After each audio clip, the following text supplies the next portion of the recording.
परमात्मा एवं परमात्मा स्वरूप तत्वदर्शी सदगुरु के चरणों में सादर नमन करके चतुर्युग मालिका के 9वें अवतार नारायण भगवान श्री मायनन चैतन्य जी द्वारा स्वधर्म के अनुसार आत्म शांति और विश्व शांति हेतु संस्थापित केंद्रीय अध्यात्म विज्ञानशाला ओंकारेश्वर जिला खंडवा मध्य प्रदेश का चौथा सत्र केंद्रीय अध्यात्म विज्ञानशाला के अंतर्गत ही चौथा सत्र अवतार दिवस के रूप में माँ भगवती पराशक्ति नर्मदा जी के उद्गम स्थल पर दिव्य चक्षु उद्गम दिवस के रूप में या अवतार दिवस के रूप में आयोजित है। इसमें हम आज सभी भारत के विभिन्न प्रांतों से पधारे हुए सभी आदरणीय सज्जनों का और देवियों का हार्दिक अभिनंदन करते हैं। जैसा कि कोई भी कार्य की विषय वस्तु उसके नाम से ही बोध होने लगता है। यह अवतार दिवस के रूप में है। अवतार क्या है, किस लिए होते हैं, क्या करते हैं, इसका भी हमें सूक्ष्म परिचय होना चाहिए।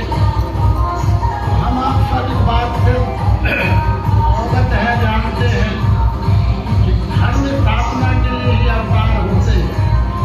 जब जब हो धर्म की हानि बाढ़ असो अधम अभिमान तब तब धर्म मनुष्य शरीरा अनय सदा सज्जन करतीरा असुर मार स्थापन सुन राटे जग विस्तारे विसर्जन राम जन्म करे। ये अवतार की आने का कारण धर्म जलानी है।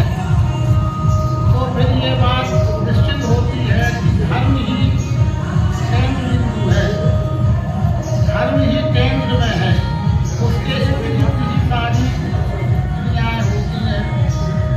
इस विश्व प्रगति में अपने सहज चराचर के रूप में अनंत विस्तार में सदा दिखने वाला और सदा रहने वाला यह विश्व का रूपी विष्णु परमात्मा है। इससे कुछ भी भिन्न नहीं है, इससे कुछ भी भिन्न नहीं है।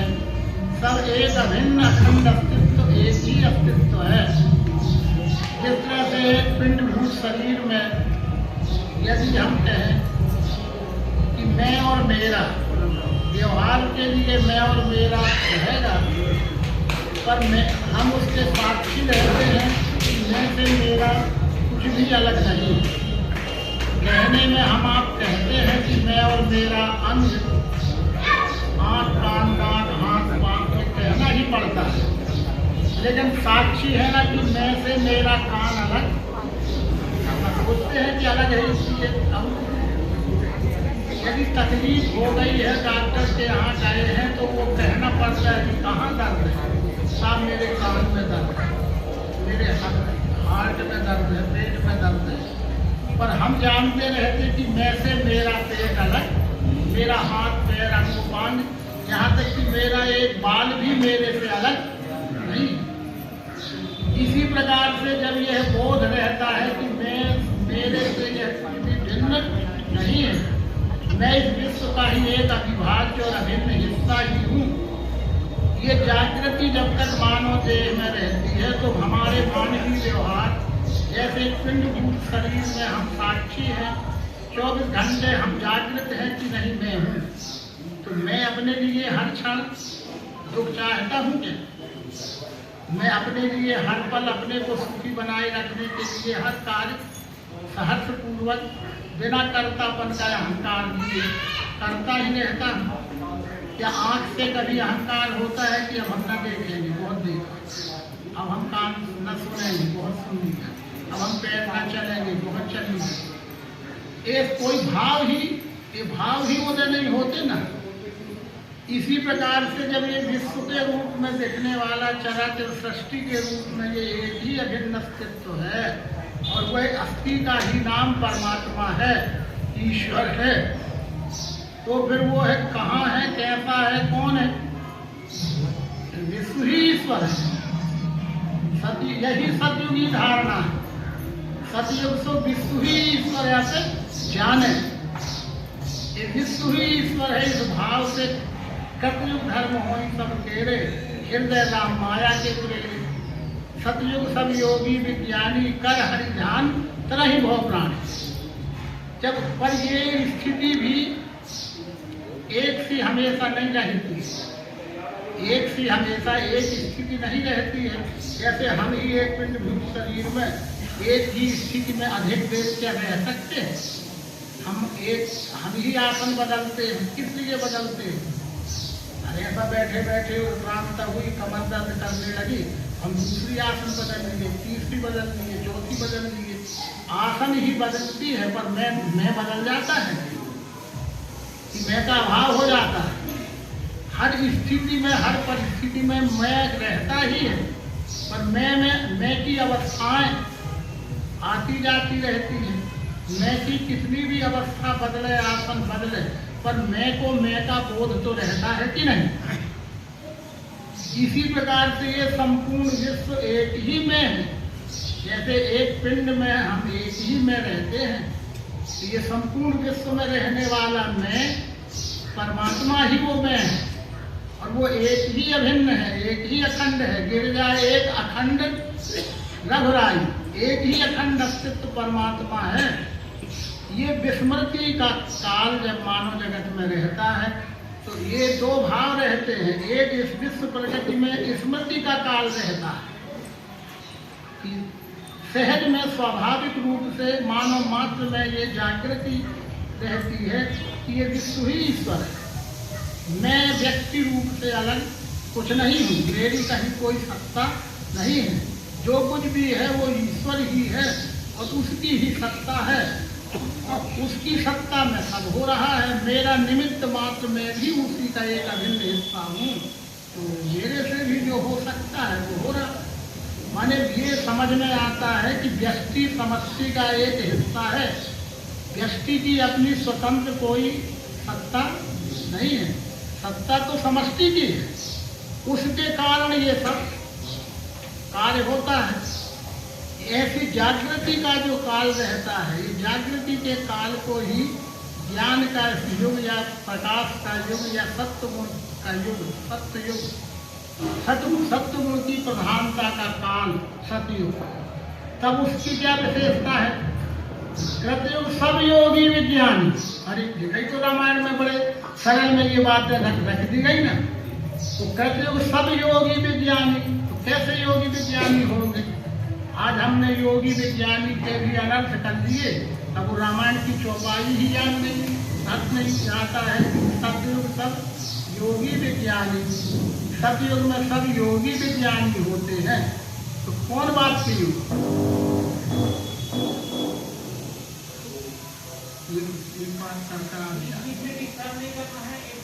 एक बार जो भी करना है कर दिया भैया।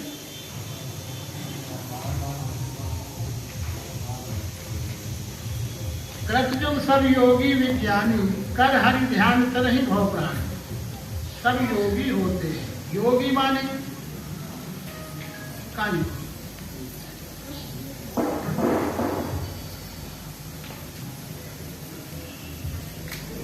जैसे तो बिल्कुल ना रहेगा तो कोई अंतर न रहेगा, ये और कुछ नहीं होने देगा। अंतिम योग है प्रकृति पुरुष योग। प्रकृति पुरुष योग, प्रकृति पुरुष योग माने हम सब अनर्थ लेते हैं इन बातों।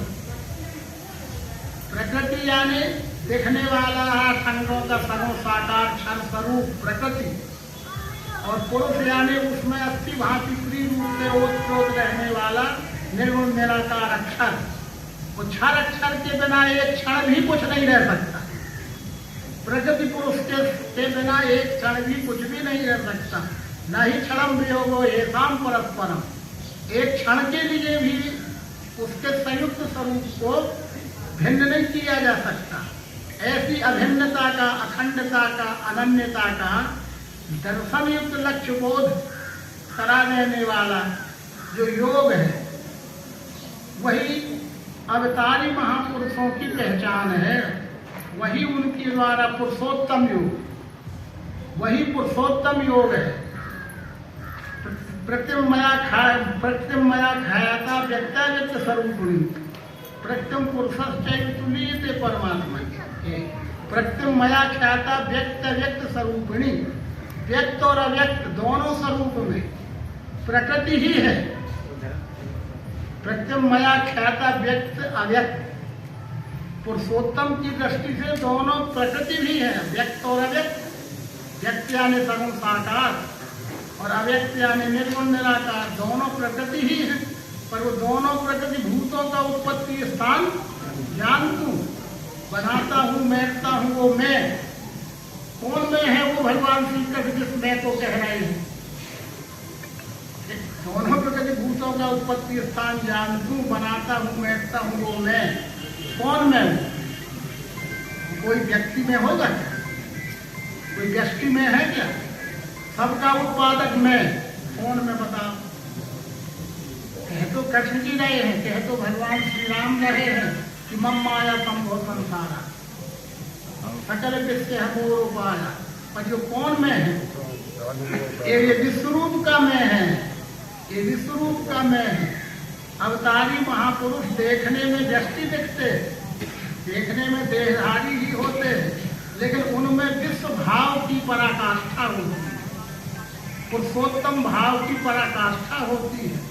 उनका हर कार्य, हर व्यवहार पुरुषोत्तम भाव से होता है। पर विश्व भाव की कार्य नहीं होते उनके। विश्व की उत्पत्ति लय का कार्य नहीं होता। विश्व की उत्पत्ति स्थिति लय का कार्य विश्व से ही होता है।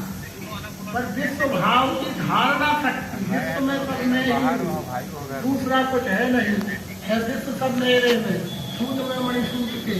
ये जो भगवान का स्फुरण रहता है, कौन धारा रहती है, जैसे नर्मदा जी की उद्गम स्थल से अखंड धारा समुद्र तक जाके अखंड बह रही है, उसमें कहीं कोई खंड नहीं है।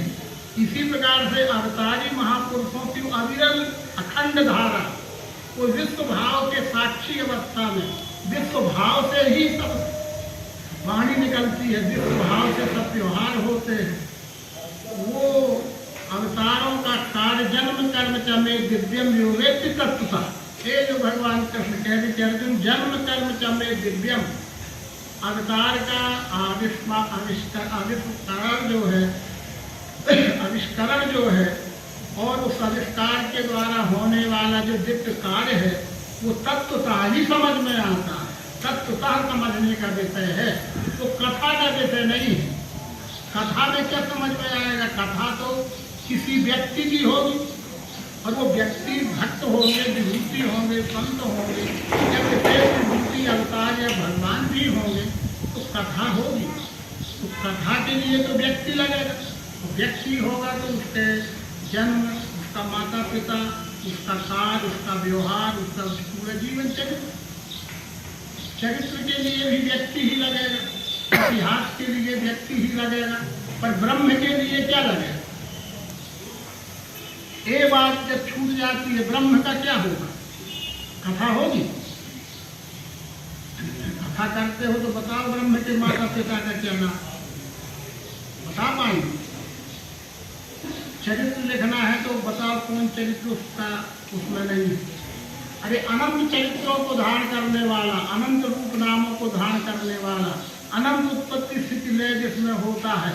भ्रगुड़ विलास भयंकर काला, भ्रगुड़ विलास जासु ने हो, जासु वंश से उपजहि नाना, विष्णु ब्रंज सम भगवान, जासु वंश उपजहि गुण खानी, अग्नित लक्ष्मा ब्रह्माणी। अब उसकी क्या कैसा होगा?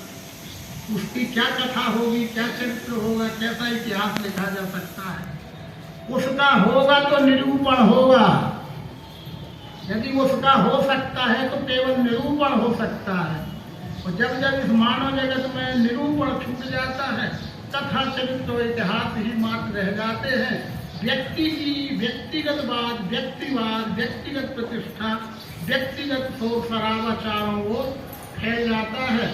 वही तो धर्म गिलानी। वो धर्म गिलानी को दूर करने के लिए ही व्यवस्था है सनातन में। ये सनातनी व्यवस्था है। ये विश्व प्रगति में सतरत्तम 3 गुणों का चक्र तो अखंड चलता ही रहता है, वो कभी रुका नहीं है। लेकिन ये सैन बनी रहे, ये जागृति बनी रहे कि विश्व ही ईश्वर है, विश्व ही ईश्वर है। जैसे व्यवहार में हम आप तमाशा देखने जाते होंगे या मेला देखने जाते होंगे, भीड़ में जाते हैं, कहीं भी जाते हैं, लेकिन जागृति बनी रहती है ना कि हम आए हैं, कहीं आए हैं, कुछ जागृति रहती है कि नहीं? रहती है कि नहीं? कितनी भीड़ में चले जाएं, कहीं भी चले जाएं, पर एक जागृति तो रहती है कि नहीं, हम कहाँ आए हैं, किस लिए आए हैं, कैसा रहना है, क्या बोलना है, क्या करना है, ये जागृति तो रहती है। पर ये जागृति भी जब भूल जाए तो हम गए थे तमाशा देखने, खुद तमाशा नहीं बन जाते। जिसको जागृति भूली वो गया तो था तमाशा देखने, पर जागृति भूल गई तो खुद ही तमाशा बन बैठा। इसी प्रकार से जीव निजानंद अस्तित्व के लिए ही ये मानव देह तक आया है। निजानंद अस्तित्व में स्वरूप जो भाव, पराशक्ति अक्षर यही माया वस्तु स्वभाव, हम इस मेले में आनंद लेने ही आए थे। ठीक, उद्भिज का आनंद लिया किसने? किसने? इसी ने, हम ही ने सेदज का आनंद लिया, यही ना, अंडज का, चौपायों का। और अब आदमी में आके हम मेले में आनंद न लेके मेले ही बन गए। आए थे तमाशा देखने, खुद तमाशा बन गया। एक नहीं, वो तो निजानंद प्रकृति गुणों का है यह कार्य, अपना माने सो है गुणरज, अंत मनुष्यन पाते हैं। पर दिन कैसे बीते जाते हैं ये सोचा ही नहीं। तो किस लिए मनुष्य बने थे? मनुष्य बने थे अपने निर्मूल स्वरूप को जानने के लिए, निर्मूल स्वरूप की पहचान करने के लिए। उद्भिज में शरीर पाया, सेदज में इंद्रियां मिली, अंडज में मन मिला, पिंडज में चौपाई में बुद्धि मिली, और मानव देह में आकर के पूर्ण विकसित होकर निर्मल साधन मिले। पर ये सब साधन किस लिए मिले थे? खाओ पियो मौज करो, खाओ पियो मौज करो, बस। ये साधन इसलिए मिले थे कि इनके द्वारा हम अपना निर्मूल रूप परमात्मा को जानने देखने के साधन हैं। तो हमने इन्हें साधन तो मानना तो किनारे किया। जब तब साधन गुण कब लहरे निज लीला न कहो, अपने अपने मन के साधन मान के उन मनमाने साधनों पर लग के मनमानी वृत्ति में विहार करने लगे। तो मनमानी वृत्ति सत्य देना कैसे तर? तो वो मनसोक्त विचार जो है, मनमानी कल्पनाएं जो है, उनका समाधान हो करके ये अपने सहज संपूर्ण में चराचर के रूप में दिखने वाला यही विश्व का विश्वरूप परमात्मा है। इसका बोध कराने वाली वो प्रयोग प्रक्रिया, जिसके स्वयंभू स्वसंवेद आदि प्रकाशक आदि नारायण है। वो आदि नारायण ही स्वयंभू प्रकाशक है इस विद्या के। और उनके बाद फिर भगवान मत्स्य से लेकर के एक चतुर्युग मालिका में 3 गुणों का चक्र पूरा होकर ही एक चतुर्युग मालिका बनती है। सत का भी कार्य पूरा, रजोगुण का भी, तमोगुण का भी, तीनों गुणों का कार्य पूर्ण होने पर एक चतुर्युग मालिका होती है। इसलिए युग प्रवर्तक और युग संस्थापक ये भाव है। एक गुण का काल समाप्त होते ही एक युग समाप्त होता है। दूसरे को प्रारंभ करना और फिर उसका अंत करके फिर अगले को प्रारंभ करना, उसका अंत करना, उसका प्रारंभ करना, इस काल में अवतार होते हैं। ये अवतारों के आगमन का काल है। योग लगन ग्रहवाद तिथि भय सकल अनुकूल, चलो रचर हर्षित राम जन्म सुखमू। भगवान राम का जन्म भी इस परिस्थितियों में हुआ। योग लगन ग्रहवाद तिथि भय सकल अनुकूल। भगवान श्री कृष्ण का भी द्वापर के अंत में ही हुआ ना। तो फिर कलयुग के प्रारंभ में 10 और 5,000 वर्ष एक देखें सुजन नवम अंक शतद्वार। कलयुग के प्रारंभ में ही सतयुग का प्रारंभ करने के लिए और कलयुग का अंत करने के लिए दो, कल बुद्ध और कल की। इसलिए 9वें अवतार भगवान श्री मायनंद जी जिन्हें अवतार दिवस के रूप में आज हम सब उनके द्वारा विकसित किए जाने वाले ज्ञान विज्ञान योग सर्वांग योग का सत्संग करने के लिए आए हैं कि थोड़ा सा भी इतिहास के पीछे जाने पर इसका इसीलिए इस स्थान का महत्व है कि जिस तरह से व्यवहार में रहने वाली नर्मदा जी जीवनदायिनी है, उसका उद्गम स्थान यही अमरकंटक है और इससे बहते हुए समुद्र में जाके विलय हो जाती है। पर व्यवहार में भी नर्मदा कितनी जीवनदायिनी है, कितने जीव जंतु, कितने पशु पक्षी, कितने मनुष्य और बड़े बड़े महानगरों में आज पीने का पानी नर्मदा जल, गांव-गांव, घर-घर, कितनी जीवनदायिनी। इसी प्रकार से यही नर्मदा से ही, नर्मदा के किनारे से ही उद्गम पाने वाला जो दिव्य चक्षु योग का सिद्धांत है, यह भी जैसे जैसे जन जन तक पहुँचेगा मानव जगत में आंतरिक सुख शांति। शिवप्रिय मेकल शैल सुता, मानस में भी ये बात लिखा तुलसीदास जी ने कि शिवप्रिय मेकल शैल सुतासी सकल सिद्धि सुख संपत्ति राशि। शिवप्रिय मेकल सुता, मेकल कन्या, ये मेकल पर्वत ही है ये बीच में जहाँ बैठे हैं, यही है मेकल और यही है सतपुड़ा, यही है विंध्याचल। ऐसे ये सतपुड़ा विंध्याचल है, ऐसे ये मेकल पीठ है, ये मेकल यहाँ से ये प्रवाहित। शिवप्रिय मेकल शैल सुतासी सकल सिद्धि सुख संपत्ति राशि, यानी सकल सिद्धि सुख संपत्ति राशि। ये बाह्य सिद्धि और आंतरिक सिद्धि, बाह्य सिद्धि यानी बाह्य वैभव का विकास और आंतरिक सिद्धि यानी आत्म शांति, दोनों का देने वाला कलयुग का मूल स्थान ये है। आंतरिक शांति देने के लिए भी ये दिव्य चक्षु उद्गम स्थल है। ज्ञानियों विज्ञानियों के लिए, तत्वदर्शियों के लिए कलयुग में दिव्य चक्षु का उद्गम स्थल अमरकंटक है। तत्व दर्शन का उद्गम स्थल अमरकंटक है और नर्मदा जी का उद्गम स्थल भी ये भौतिक नर्मदा जी और ये ज्ञान की नर्मदा जी, दोनों का नाम मेरे को पराशक्ति है। पराशक्ति हो प्रभु की तुमको जो जाने, सो पावे पद अपना भवन भी नहीं माने। ये पराशक्ति का ज्ञान, परा ज्ञान का बोध करा देने वाली वह प्रयोग प्रक्रिया का महत्व है।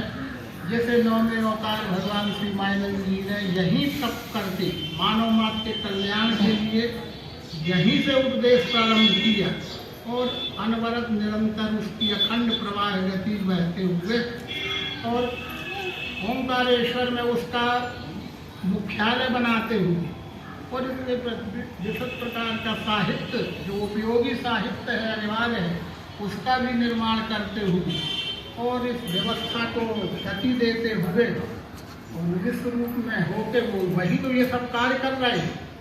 ये हम सबके रूप में कौन है, हमें नहीं पता कि ये सबके रूप में कौन है। हम तो हम हैं। ये हम तुम ये कुछ नहीं है।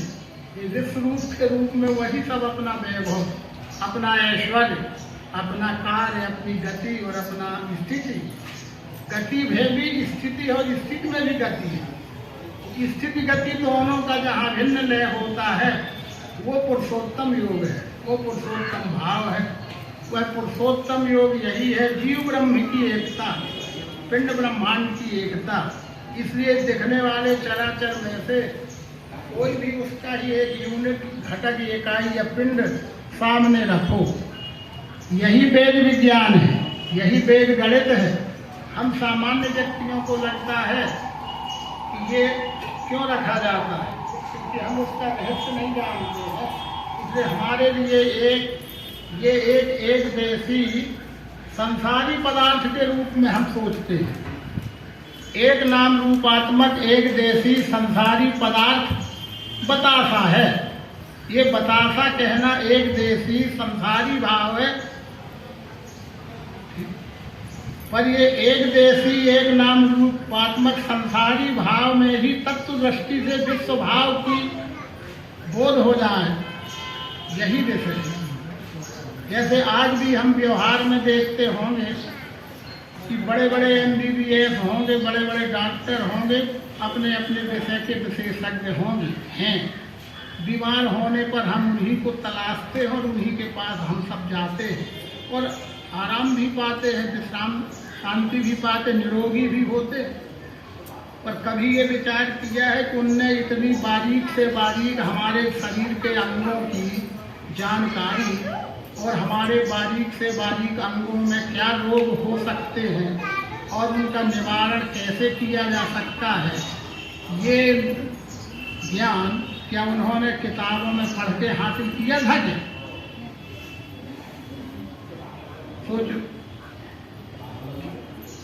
क्या इस प्रकार हमारी आंत में, हमारे लीवर में, हमारी किडनी में, हमारे हार्ट में कहाँ क्या विसंगति हुई है और उस विसंगति को का कारण क्या है और उसको कैसे ठीक किया जा सकता है? ये किताबी ज्ञान है कि प्रैक्टिकल है? प्रैक्टिकल। सोच लो पहले, फिर हम आगे बढ़ेंगे। नहीं हम गाल बजाएं, तुम नींद ले, क्या फायदा? एक डॉक्टर, कुशल इंजीनियर, कुशल कुछ भी क्षेत्र में कुशलता हासिल करने के लिए क्या किताबें अकेली पढ़ना पर्याप्त है कि कुछ और आगे की जरूरत है? सोचो, जरूरत है ना प्रयोग की। ठीक, तो एक डॉक्टर प्रयोग करता है तो जिंदा वस्तुओं में उछकती हुई जीवित या सांस लेती छोड़ती चीजों पर प्रैक्टिकल करता है कि जैसे अपन डेड बॉडी कहते हैं उसमें करता है। आप देखो मतभेद होने लगे ना, तो नींद ले रहे हैं इसलिए मतभेद हो रहे हैं। फिर दोहराए देते हैं, फिर सोच ले कि प्रैक्टिकल प्रयोगात्मक प्रक्रिया पद्धति करते हैं, सीखते हैं, सिखाते हैं, तो जीवित बॉडी के ऊपर चीरा फाड़ी करते हैं, सीखते हैं कि डेड बॉडी के ऊपर। ठीक ना, यही बात है। तो सीखा है, समझा है डेड बॉडी का, पर उद्देश्य किसका, इलाज किसका करना है? जीवित का ना। ये अब आप अच्छे से समझ लो कि जो लोग कहते हैं कि जब देखो बता से रख लेते हैं, जब देखो बता से रख लेते हैं, हंसो मत, उनके लिए ये प्रयोग है। इसे तुम जड़ कहते हो, ठीक? तो भ्रम किसको है? इस जड़ को भ्रम है कि इस चेतन को भ्रम है? अरे इसको कोई भ्रम है? पत्थर कहीं पड़ा है, उसको क्या भ्रम? सांप आ जाए, गोहेरा आ जाए, दुनिया आ जाए, दुनिया चली जाए, उसको कोई मतलब पत्थर को? तो भ्रम किसे है? चेतन को। तो चेतन का भ्रम कैसे जाएगा? अरे बीमारी होती है तो जड़ को बीमारी होती है कि चेतन को? तो बीमारी चेतन को हुई है, बीमारी चेतन को हुई है। उस चेतन की बीमारी को दूर करना है तो उसका इलाज क्या होगा? जड़ रखना पड़ेगी, जड़। ये चेतन का भ्रम दूर करने के लिए जड़ को रखो। जैसे तुम जड़ कहते हो तो हम अभी वही भाषा चल रही है। तो तुम ऐसे जड़ कहते हो तो तुम अपने को चेतन बनते हो। तो चेतन को भ्रम है कि जड़ को भ्रम है? जड़। जब तुम चेतन हो तुम्हें क्यों भ्रम हुआ? इसका मतलब तुम चेतन ही नहीं हो। जिसको भ्रम है वो चेतन ही नहीं है। अब काय बने बागते हो? जिसको भ्रम हो वो चेतन नहीं है,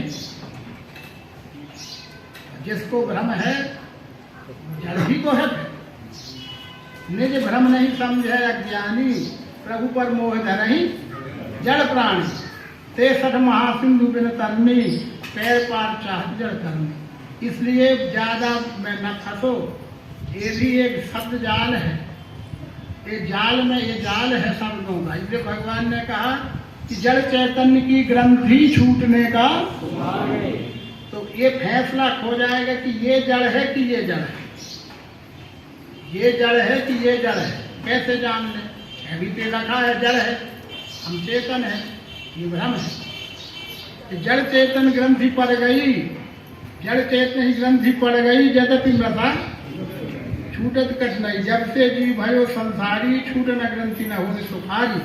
और श्रुति पुराण बहु कहे उपाई, छूट न ग्रंथि अधे पुरझाई। और छोरन ग्रंथि पाव जो कोई, तबे है जीव। जीव कब कृतारथ होगा, कहाँ कृतारथ होगा? जब ये जड़ चैतन्य का भ्रम दूर हो गया, माने कृतार्थ हो गया। और हम कृतार्थ होने के लिए ही तो फिर रहे हैं, पर हो रहे हैं कृतार्थ। शास्त्र कहता है कि जब तक जड़ चेतन की ग्रंथि भ्रम नहीं छूटेगा, तब तक कृतार्थ। जड़ चेतन ही ग्रंथि पड़ गई, यद्यपि मृखा छूटत कठिनाई। छोरन ग्रंथि पाव जो कोई, तब यह जीव। तो सही मायने में हम यहाँ सोने आए हैं कि कृतार्थ होने आए हैं? हमको तो नहीं लगता कि कृतार्थ होने आधे सो रहे हैं, तो फिर कैसे कृतार्थ होंगे? अरे मानो कैसे लगोगे पार? नाव कपट की खेवैया अंधेरे, डूब मरो मजदार, कहाँ लगोगे पार? इसलिए ये जड़ चैतन्य की ग्रंथि छूटने का सुमार्ग ये बताते अपने आगे रखना, भूलना नहीं। फिर वे सूक्ष्म दृष्टि से देखना बोध के लिए, ये में बोध होते ही मुक्ति है ब्रह्मजाल से। मानव मात्र के पास ये इस विषय का रहस्योद्घाटन करते हुए भगवान लिखते हैं कि मानव मात्र साधन धाम शरीर है। साधनों की बात जहाँ तक है तो मानव मात्र के पास ही साधन की पूर्णता प्राप्त हुई है। साधन गुणात्मक होते, साधन गुणात्मक होते, और प्रकृति के 3 ही गुण हैं। तो गुणात्मक होने के कारण तमोगुण से हमारे मानव मात्र में 5 ज्ञानेंद्रियां हैं। तमोगुण से मानव मात्र के पास 5 ज्ञानेंद्रियां हैं। छठवां जो हम साधन मन गिनते हैं वो रजोगुणात्मक है, और 7वां साधन बुद्धि वो सत्वगुणात्मक है। और गुण साम्य चित्त, सूक्ष्म अहंकार, ज्ञान, जीवात्मा, ये 5 ज्ञानेंद्रिय, 6वां मन, 7वां बुद्धि और 8वां ज्ञान जीवात्मा। यही त्रिगुणात्मक सृष्टि है, सारी प्रकृति त्रिगुणात्मक है। तो मानव देह में साधन भी त्रिगुणात्मक हैं। तमोगुण से ही इंद्रियां हैं, रजोगुण से ही मन है, सत्वगुण से ही बुद्धि है, और चित्त अपने आप गुण साम्य स्वरूप है। और मैं तो सर्वरूप हूँ, मैं तो सर्वरूप है, मैं माने निर्गुण निराकार अक्षरात्मा। इस तरह से ये 8 ही साधन है। साधनों की घटा बढ़ी करके बताना, घटा बढ़ी करके समझना समझाना, वो अमृत में जहर डालना है, वो अमृत में जहर डालना है। साधन तो 8 ही रहेंगे, कुछ और नहीं, घटबढ़ उसमें नहीं हो सकती है। इसलिए सदगुरु ने ये चेतन को भ्रम हुआ है, तो चेतन को भ्रम हुआ है अपने चेतन होने का, और जिसके आधार से वो चेतन है उसको जड़ कहने का। कितनी बड़ी धृष्टता है कि जिसके आधार से चेतन है उसको जड़ कहता है। इसलिए वही सामने रखो, वही सामने रखो फैसले के लिए। फैसले के लिए जड़ वस्तु तुम मानते हो तो हमने जड़ ही सामने रखा है। अब तुम थोड़ी देर बाद बनना कि कैसे चेतन हो, फिर बताना कि हम कैसे चेतन है। बिना इसके जड़ के खाए ही चेतन हो सकता है कि? तो जो चेतन को जड़ करे, जड़ ही करे चेतन। असमर्थ परमात्मा ही भजे जीव से धन। अरे जड़ चेतन जब जीव जब सकल राम में जान, यही तो पढ़ते हैं, पर समझते कुछ नहीं है। पढ़ते सब कुछ, पढ़ते सब कुछ है, पर समझते कुछ भी नहीं है। वो समझ विकसित करने के लिए अवतार आते, वो समझ केवट में विकसित हो गई, वो समझ सबरी में विकसित हो गई, वो समझ गमार कहलाने वाले, अशिक्षित कहलाने वालों में समझ हो गई, पर वो समझ हम बड़ों में भी ना हुई। भगवान कृष्ण के काल में गोप ग्वालों को वो समझ हो गई, और बड़ों को नहीं। और वही समझ देने आज 9वें अवतार मायानंद जी आए हैं। जो हैं उनको समझ हो जाएगी। तो बड़े बड़े तो बड़े बड़े भाव में भ्रम में भूले रह जाएंगे। इसलिए ये बतासे अपने आगे रखने का हेतु है अधिष्ठान सामने रखना। तो फिर साधनों के रूप में अपनी आंखों से देखो, ये है तो ये अकेला है क्या? और है तो इतना ही है कि और है? और ऐसा ही है क्या? नहीं, ऐसा भी है। नहीं, ऐसा भी है, ऐसा भी है, ऐसा भी है, ऐसा भी, ऐसा भी। कैसा है तो? किस जो है और आंख से दिखता है वो किसके जैसा है? अभी जब हम सो ही रहे हैं तो ये ना बता पाओगे कि किसके जैसा है तो आंख से दिखता है, तो जो दिखता है वो इतना ही है क्या? तो क्या ऐसा ही है क्या? तो फिर कैसा है? ऐसा भी है तो क्या ऐसा ही भर है का? ऐसा तो ऐसा ही भर है का?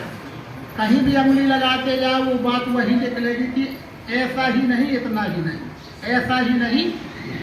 तो फिर कितना है? संपूर्ण कैसा है? सबके जैसा है। किसके जैसा है? सबके जैसा है। अब सबको देखना है तो सबके जैसे देखना पड़ेगा। जो है वो किसके जैसा है? सबके जैसा है। तो फिर इसे हाथ लगा देखा तो जहाँ है वही स्पर्श भी है, जहाँ रूप है वही स्पर्श भी है। इतना ही है ना, सूत्र वो ही है। ऐसा ही भर है ना, देखिए यहाँ भी है, यहाँ भी है, यहाँ ऐसा भी है, ऐसा भी है, ऐसा भी है, और कैसा सबके जैसा है ही है। तो फिर बजा के देखा तो है ना कि नहीं है? कुछ तो आवाज आ रही है कि नहीं?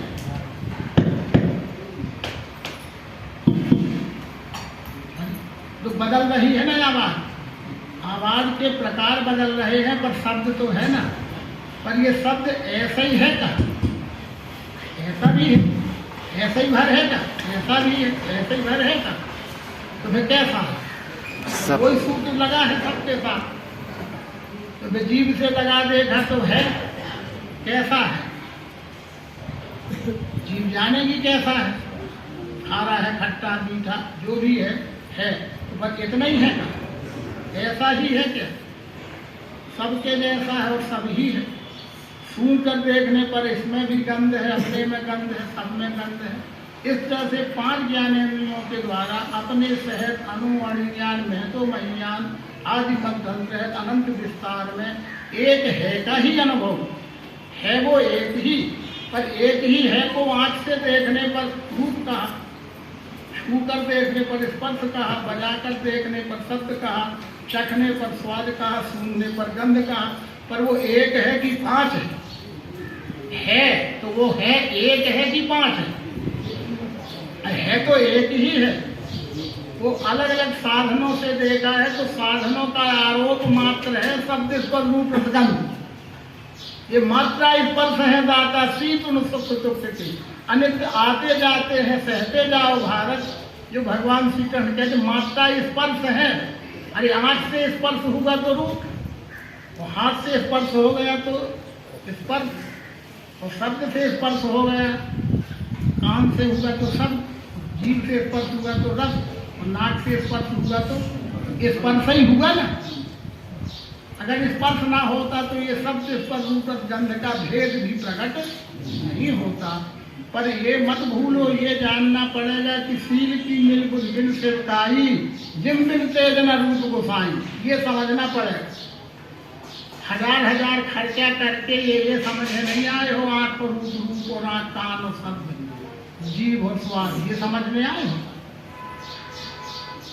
ये भक्त नहीं समझना है यहाँ न यहाँ, ये भक्त समझाया जाता। कुछ लोग तो बस इतना ही समझते हैं कि जाओ तो रूप आँख बताते हैं, ये कोई बात है हमसे नहीं सुन लो, हम यही बताए देते हैं आँख रूप, तो क्यों किराया लगा के जाते हैं? ये बड़े बड़े वही मिल जाएंगे हम आपको, यहाँ के आने की क्या जरूरत है? पर वो इतना ही बताएंगे रूप और आँख, आँख और रूप। पर रूप और आँख का कारण क्या है ये ना बताएंगे। ये शब्द कान का कारण, स्पर्श और त्वचा का कारण रूप और अग्नि आँख का कारण, रस और रसना का कारण, और गंध और नासिका का कारण क्या है?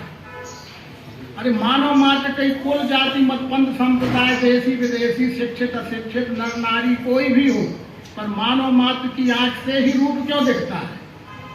इसका क्या उत्तर? ये समझना हो जिसको वो यहाँ आवे, क्योंकि ये संपूर्ण रूप अग्नि का गुण है, और अग्नि की ही अंशरूप क्रियाशील ज्ञानेंद्रिय नेत्र में चक्षु है, और अग्नि परमात्मा के साकार स्वरूप का पहला अंग है। तो परमात्मा की पहचान है आगुण अखंड अनंत अनादि, यही चित वही परमार्थवादी। तो अग्नि एक है, अग्नि आँख अनंत है, और रूप अखंड है। रूप अखंड है, आँख अनंत है, और अग्नि, तो यही तो परमात्मा है। परमात्मा के साकार स्वरूप में 8 अंग है, 8 अंगों में का एक अंग अग्नि है, और अग्नि रूप गुण से सब में है, और उस अग्नि को देखने का साधन आँख बन के सब में है। वो अग्नि ही आँख है, अग्नि ही नेत्र है। तो वास्तव में कौन किसको देख रहा है? बस एक में ऐसा समझ ले, फिर विस्तार करेंगे तो शाम हो जाएंगे। एक में समझ ले और फिर विस्तार करते रहो।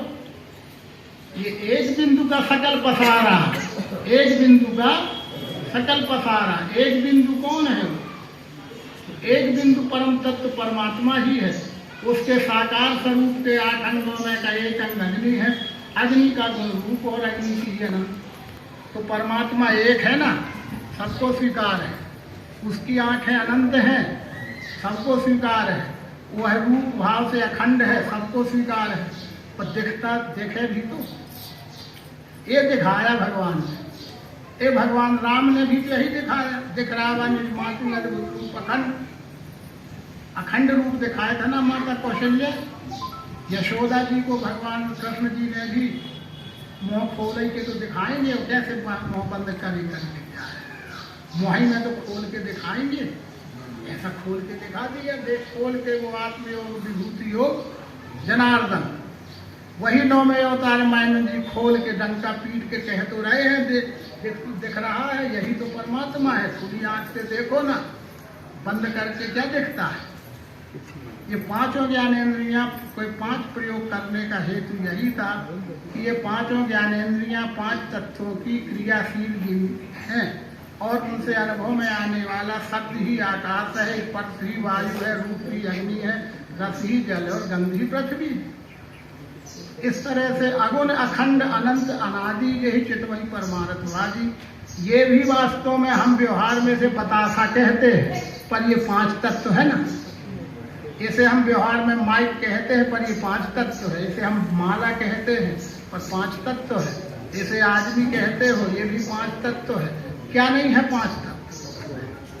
पर बात ये आती कि ये यहाँ ऐसा क्यों है और ये ऐसा क्यों है। ये बात ठीक है, पर ऐसा होने का और ऐसा होने का कारण भी वही 5 है।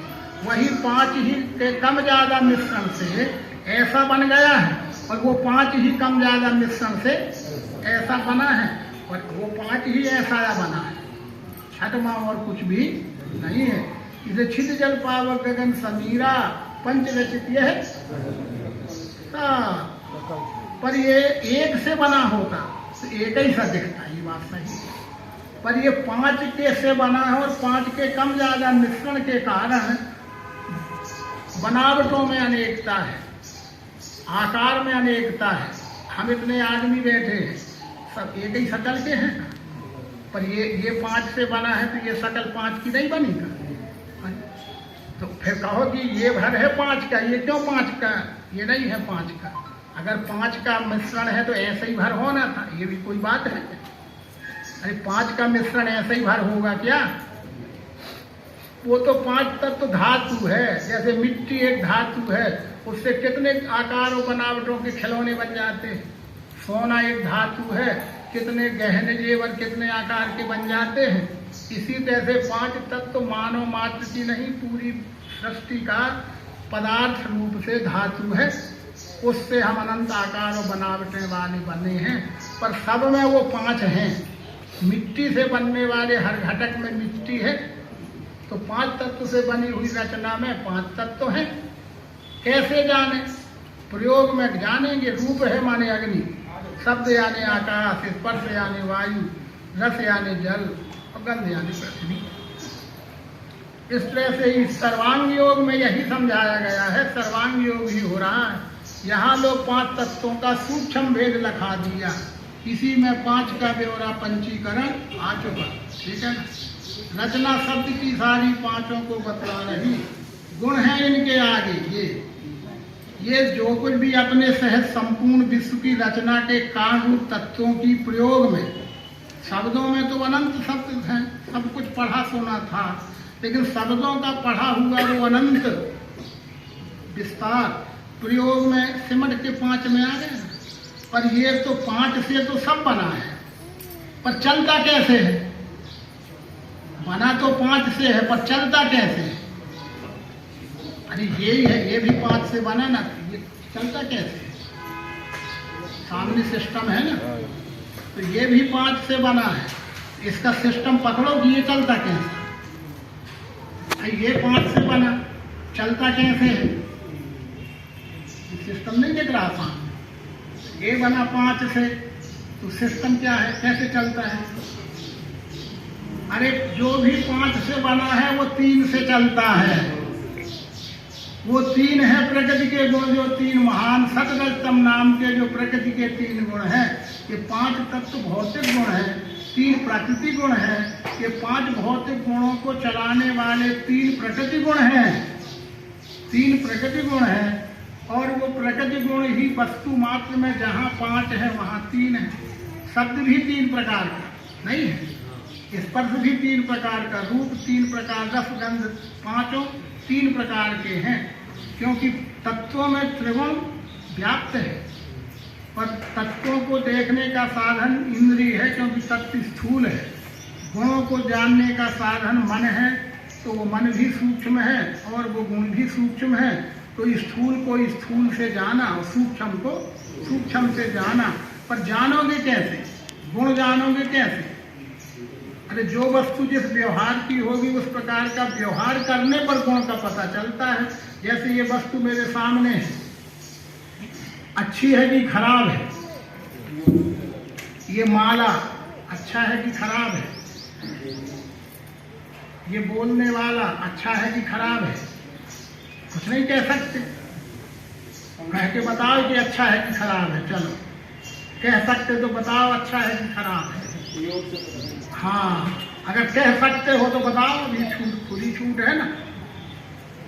प्रयोग करने पर अगर ऐसे फिर वो भगवान ने एक प्रयोग समझा दिया, घी के साथ मिलाकर खाते हैं तो सत्वगुण है, पर यही वस्तु को पानी के साथ पीते हैं तो रजोगुण है, पर यही वस्तु को निरी खाते हैं तो ये चीज तो खाने की थी, इसमें कैसे सत्वगुण रजोगुण तमोगुण? खा इसको कहाँ से खा?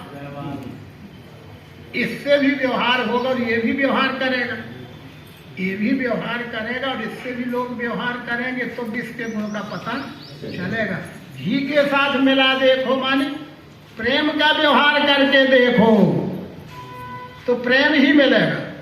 ये है, कई हमें भी लगे हैं वो कि घी के साथ मिला देखो, मिला देखो, कटोरी में मिला के रख लिया, सुबह शाम तक दिख जाएगा।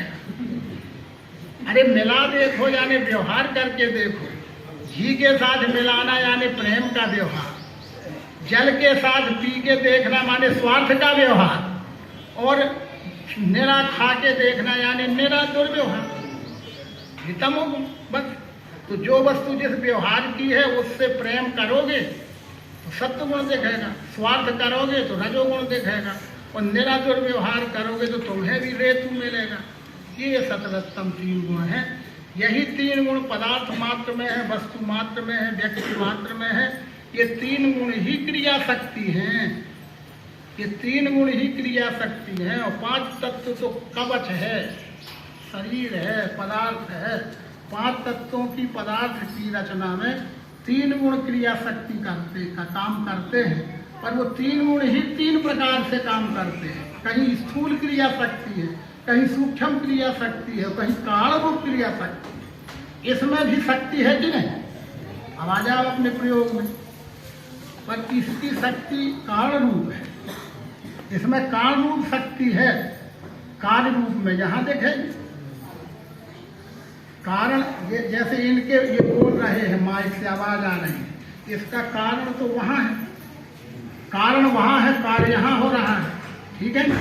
इसी प्रकार से इसमें जो कार्य हो रहा है, पर इसका कारण कहाँ है? अरे यहीं से मिलाओ तब भी समझ में आ जाएगा। हमारा पास तत्काल प्रयोग वाली बात रहती है। ये बोल रहे हैं कि नहीं बोल रहे, ऐसा ना देखा ना, इसका कारण कहाँ है कि यही होता है कहीं, वो पर है ना, पर उससे कनेक्शन है कि नहीं है। ये कार्य यहाँ हो रहा है, कारण अखंड जोड़ा है ना, ये ऐसे कार्य यहाँ होता दिख रहा है, पर कारण यह जीवों में अन्न के द्वारा तीनों स्थूल रूप से कफवात बने, पित्त पेट से कूदने लगे, इसी से स्थूलता पाई स्वरूप बोध के लिए मन बुद्धि अहंकार बन के कार्य। इसमें का सत्वगुण यहाँ नहीं उचक रहा है, पर हमारी नाड़ी में कफ बना है। इसमें का रजोगुण यहाँ नहीं हिल डुल रहा है, पर हमारे में बात बना है। इसमें का तमोगुण हमारे में पित्त बना है, और मन बुद्धि अहंकार बन के कार्य कर रहा है। तो फिर क्या जड़ निकला, क्या जड़ निकला? स्थूलीकरण और सूक्ष्मीकरण निकला। मंद गति का कार्य और सूक्ष्म गति का कार्य निकला, पर कार्य का कारण तो त्रिगुण ही निकले, और रचना के कारण 5 तत्व निकले। तो ये सब 5 तत्व 3 गुणों का समुच्चय ही तो सगुण है और साकार है। तो फिर सगुण जड़ सगुण है कि चेतन सगुण है? अरे 8 अंग ही सगुण है, तो उसमें क्या जड़ है क्या चेतन है? तो जड़ चेतन आया कहाँ से? कि भ्रम से आया। ये जड़ चेतन कुछ है नहीं, एक ही है। हाँ, इसलिए आज मानव जगत में जितने भी हमारे लोग, हम सब लोग हैं, आज भी जय घोष करते हैं। क्या करते हैं? किसी ने आज तक सुना जड़ानंद भगवान की, सच्चिदानंद भगवान की? सच्चिदानंद तो कहते हैं ना, चिदानंद में देह तुम्हारी विगत विकार, चिदानंद में देह तुम्हारी विगत विकार जान अधिकारी। तुलसीदास जी कहते अधिकारी लोग जानते हैं कि ये सब चिदानंद में स्वरूप है।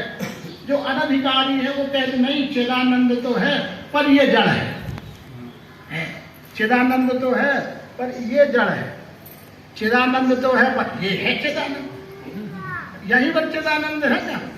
अरे चिदानंद में देह तुम्हारी विगत विकार, जिनके बुद्धि से विकार हट गया है, उमाजे संत ज्ञानरत विगत काम मद क्रोध, निज प्रभु में देखें जगत तो कासन करहीं विरोध। जिनकी बुद्धि काम क्रोध लोभ के आवरण से ग्रसित है, उनको ये नहीं दिखता कि चिदानंद में देह तुम्हारी।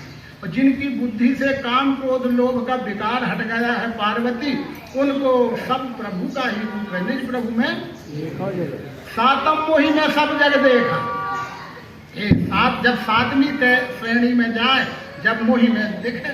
अब पढ़े हैं, पहली में भी भर्ती भी नहीं हुए, एडमिशन भी नहीं लिए, और धारा प्रवाह है अपनी दे रहा, वो अलग जैसे। इस तरह से इंद्रिय मन तक की दृष्टि से भगवान ने ये प्रयोग रख के समझाया। भगवान श्री राम ने, भगवान श्री कृष्ण ने, और वही प्रयोग 9वें अवतार मायानंद जी ने मानव मात्र के सामने ये रख दिया। तुमको बतासा दिखता है, ये बतासा तो है ही, पर बतासे में भी वो कैसे है? ये माइक तो है ही, पर इस माइक भी वो कैसे है? मैं भी नहीं, वो माइक भी है, वो माला भी है। अब माला में भी कैसे है बात नहीं है, वो माला भी है, वो माइक भी है, वो आदमी भी है, वो सब कुछ वही है।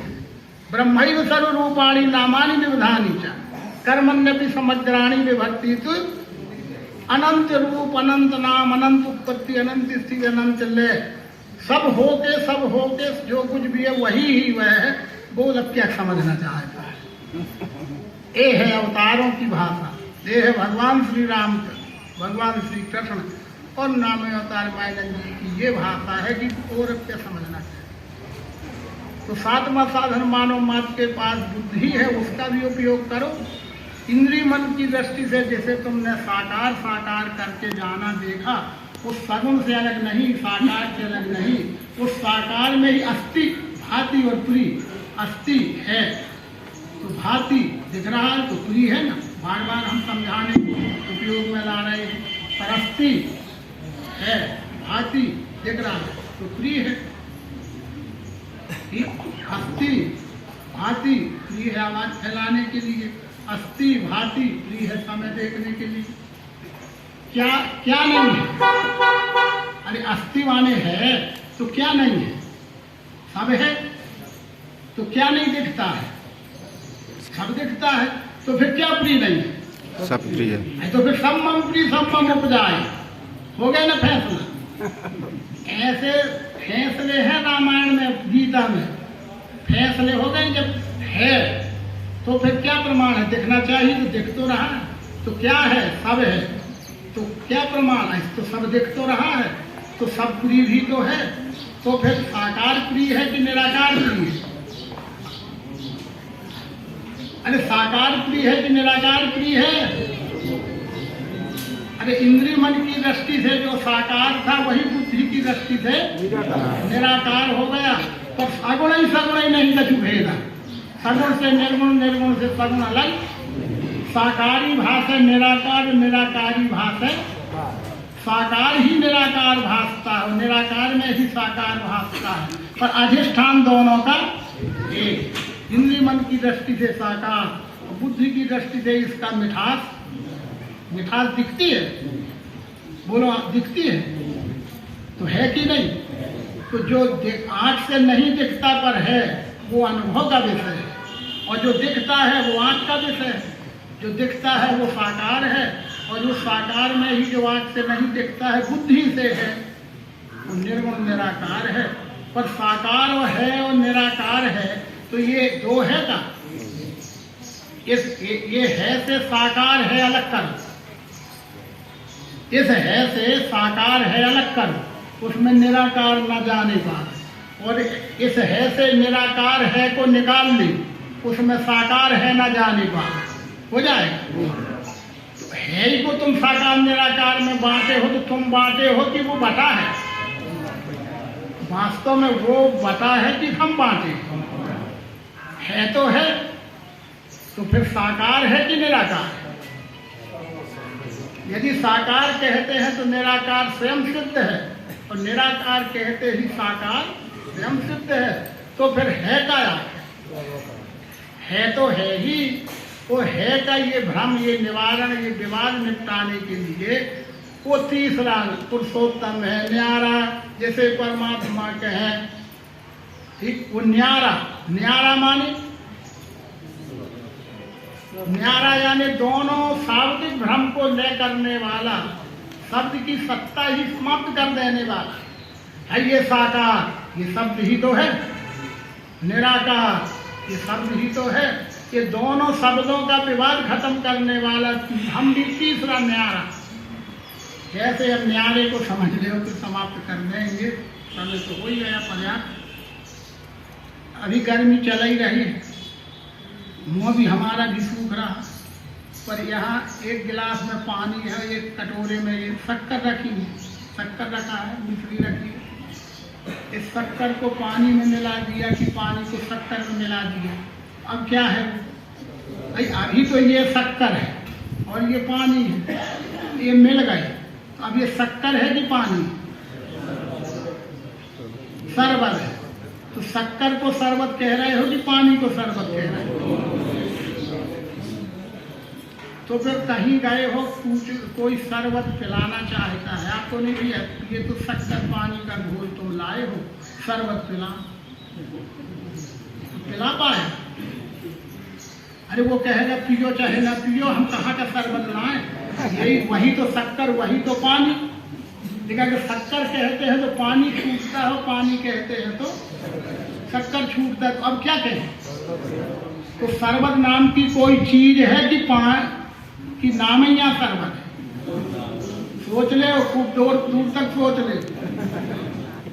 चलो इसमें न आया समझ में तो एक और उदाहरण ले लो। खीर खाना है, पर ऐसी खीर बनाना दूध चावल रहवे ही न करे। दूध चावल ना रहे वो खीर कहलाएगी। और जब खीर आवे सामने करे तुम वही ले आए, वही दूध वही चावल। अरे हमें तो खीर खिलाओ ही है, तुम तो वही दूध चावल ले आए। तो वो कहेगा खाओ चाहे ना खाओ तुम्हारी मर्जी, बिना दूध और बिना चावल की कोई खीर होती है। ऐसे ही बिना साकार का और बिना निराकार के कोई परमात्मा होता है क्या? तुम मानो ना मानो, जानो ना जानो, तुम्हारी रुचि हो ना हो, तुम भोगना, हम और कुछ नहीं खिला सकते तुम। अरे दृश्य साकार वो ही है, अलग से कौन साकार लाऊं? अरे दृश्य साकार वो ही है निराकार भी। अलग से किस निराकार को देखना जानना चाहता है? वो साकार में ही निराकार भरा हुआ है। दृश्य साकार वो ही है, निराकार भी वही, और दोनों का धाम भी है वो। तब उसको क्या कहें? तो सर्व है कहा। तो एक ही वस्तु में जानो कल्पित भाव, निज रूप लखाने को वेदों में कल्पना है। तो बुद्धि में क्या स्थिर होना है? परमात्मा ही संपूर्ण है, वही साकार है और वही। तो अब जब ऐसा जीव को बोध हो जाएगा, ऐसा जीव को बोध हो गया, जिस जीवात्मा को ये बोध हो गया सतगुरु की शरण में जाने के बाद, तो फिर उसका परमात्मा अलग रहा। वो सारे भ्रम निकले और निर्भ्रम अवस्था हो गई कि मेरे सहज दिखने वाला विश्व ही विश्वरूप परमात्मा है। ऐसे तो मैं जन्म से ही देख रहा, ऐसे तो मैं जन्म से ही देख रहा था, पर पहचानता नहीं था। तो भूल थी तो पहचान की भूल थी, चीज की कमी तो कहीं थी नहीं, चीज की कमी थी नहीं, मेरे में भूल थी। इसी प्रकार से ये विश्व वस्तु के रूप में दिखने वाला विश्व रूप तो था है वो। तो हम में से कुछ लोग, हमारे जैसे कुछ लोग ये सोचते हैं कि ये विश्व ही विश्व रूप परमात्मा है, ऐसा हम नहीं जानेंगे तो विश्व रूप परमात्मा कुछ दिन में मिट जाएगा, वो न रहेगा। क्या कहो जीव के, क्या कहे हम, क्या क्या उपजता है जीव को। ऐसे भी हमें लोग मिले स्वामी जी आप जो परमात्मा बताते हो ठीक है, तो ऐसा विश्व रूप परमात्मा का अस्तित्व तो हमारे ऊपर निर्भर है। हमारी हम ना मानेंगे कि विश्व रूप परमात्मा है तो तुम्हारा ये विश्व रूप तो मिट जाएगा। अरे हमने कहा कैसा मिट जाएगा भैया? उसने लिया, हमारे तो सब प्रयोग में रहते, उसने हमारे पास बैठा कर लिया और कहा देखो हम मिटाते हैं आपका विश्व रूप परमात्मा। क्या सोचो, हंसो ना, ठीक? हाँ देखो मिल गया। हमने कहा नहीं भाई साहब कैसे मिटेगा? मेरा विश्व रूप परमात्मा भी तेरे दांतों में है, थोड़ी देर बाद तेरे गले में है, थोड़ी देर बाद तेरे उदर में है, और बारीक जांच कर दी जाएगी तो जहाँ तक जाना चाहेगा वहाँ तक तो रहेगा। कहाँ जाएगा? कहाँ जाएगा? सोचो, अस्तित्व यही सत कभी नहीं सोता है, अस्तित्व यही सत कभी नहीं सोता है, ईश्वरी धर्म सो ईश्वरूप होता है। जिसके अस्तित्व का अभाव कभी नहीं हो सकता। अनंत उत्पत्ति, अनंत स्थिति, अनंत लय, अनंत प्रकार के भौतिक, रासायनिक और किसी भी प्रकार के अध्यात्म के तपोबल से भी जिसके है बने को कभी समाप्त नहीं किया जा सका है, न किया जा सकेगा। ऐसा ये चराचर के रूप में अनादिकाल से, अनादि अजन्मा पुराना, अनेक बाहु मुख पेट आंखें सर्वत्र देखा तुमको अनंत, दी के नहीं अंत न मध्य आदि, हे देव विश्वेश्वर। तो हम ये जीव कहाँ तक जाता है? जीव सोचता है कि हमारे अस्तित्व ये विश्व रूप है, हम ना रहेंगे तो विश्व रूप क्या करें? अरे ऐसा है, हम ना रहें कि रहे, हमारे रहने न रहने से विश्व रूप टिका है क्या? अरे विश्व रूप के आधार से हम टिके हैं, हमारे आधार से। इसलिए तुम कहो विश्व जन सब सुख का स्रोता है। ये भगवान कहते कि विश्व ही विश्व रूप परमात्मा है, ये सर्वाधार नहीं जीव है, भोगे है गुण्य गुणी। ये सबका आधार, सबका सनातन सत्य, ये विश्व ही सनातन है हमारा सबका। ये विश्व का रूप ही विश्व रूप परमात्मा है।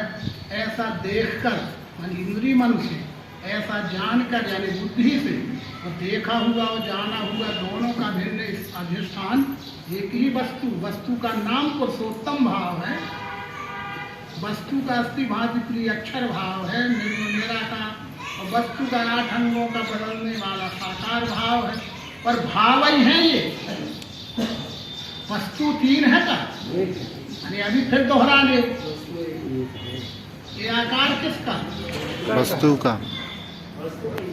मिठास किसका? वस्तु। और नाम किसका?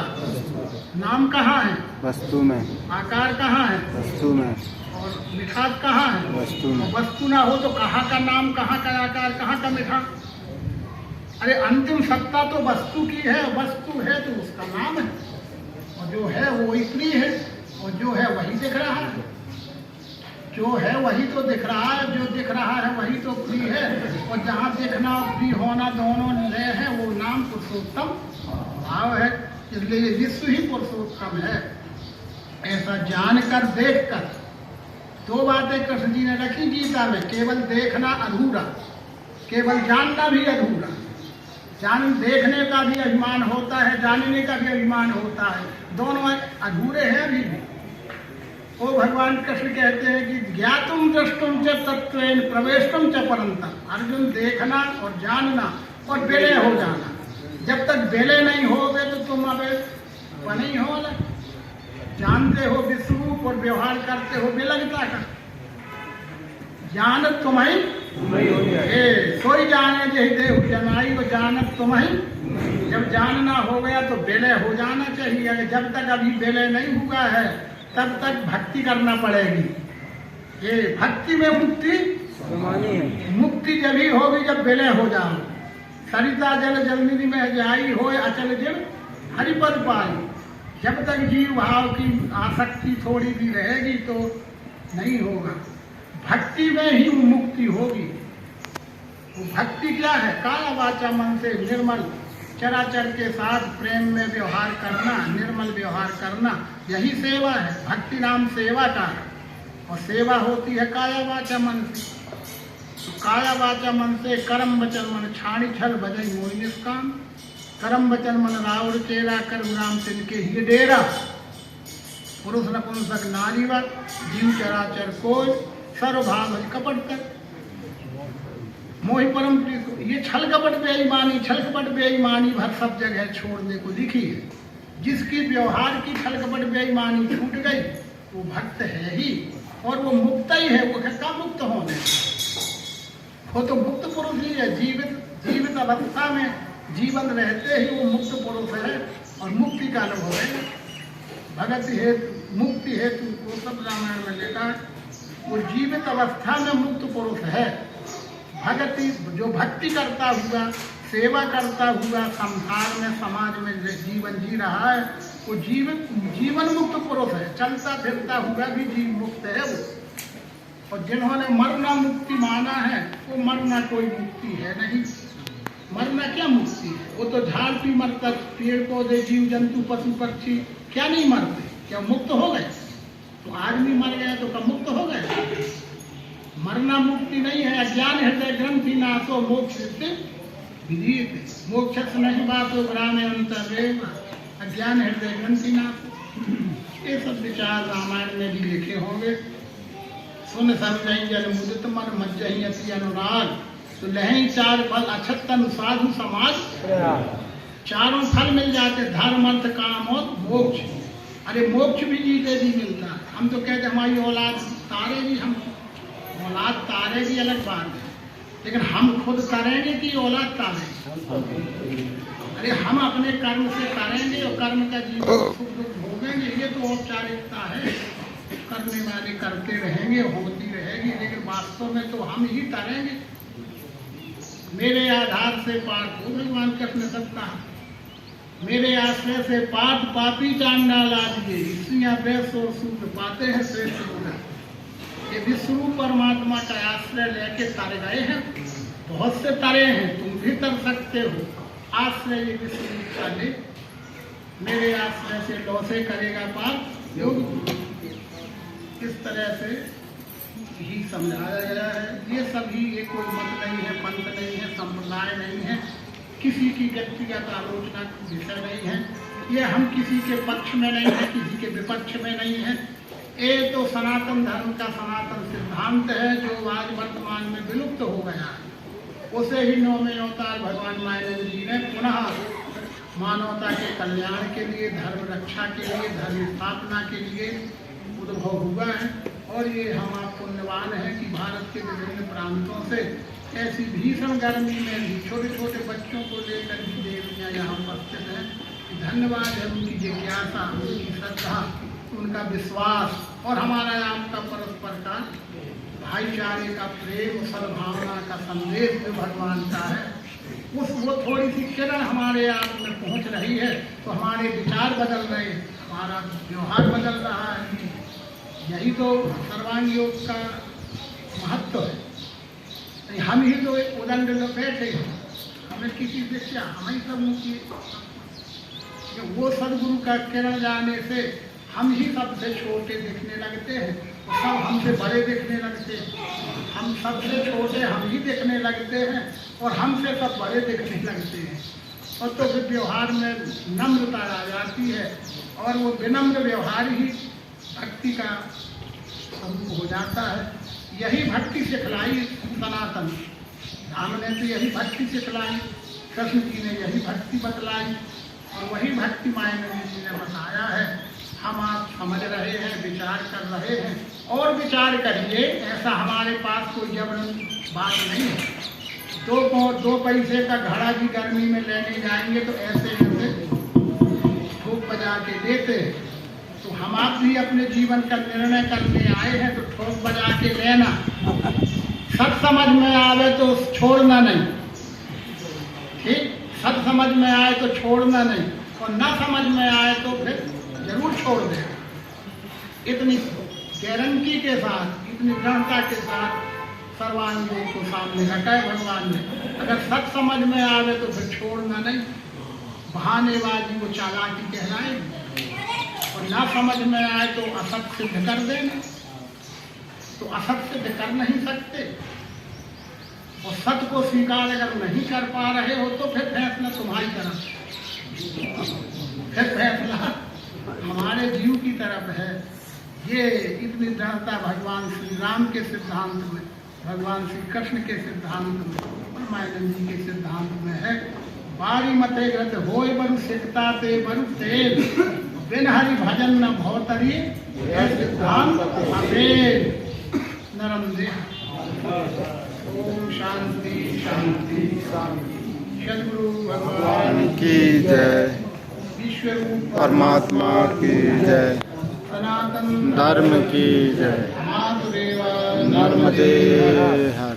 ठीक है, टाइम पर्याप्त।